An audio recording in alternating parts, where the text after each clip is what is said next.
Namaskar. Friends, my name is Atul Kumar Gupta, and from the last 20 months, I'm a student of the Academy of Private Investor, started by Mr. Andrey Khovratov. I have a unique kind of education which is not imparted in any formal schools or colleges. I have learnt the difference between investment and investing from Sir Andrey. Investment means you invest once and you keep taking regular returns at regular intervals. The return from such returns diminishes after some time because of increase in inflation. On the other hand, investing is a process whereby you invest the money and part of the profit is reinvested after keeping a small portion of profit for yourself.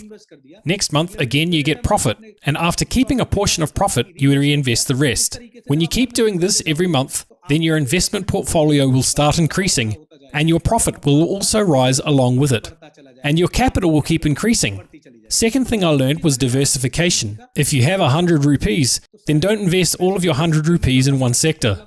If you have 100 rupees to invest, then invest 10 in the post office, 18 in mutual funds, 15 in the share market, 13 in fixed deposit, 18 in gold, 21 in traditional businesses. That is how a portfolio is to be divided, because when one sector is down, the other sector would be up. This way you would ensure that you keep getting your regular profit from one or another sector, and you would remain safe. The third thing I've learnt is to keep increasing the capital. This would ensure that when your capital increases, your profits will grow with it. Thank you, friends.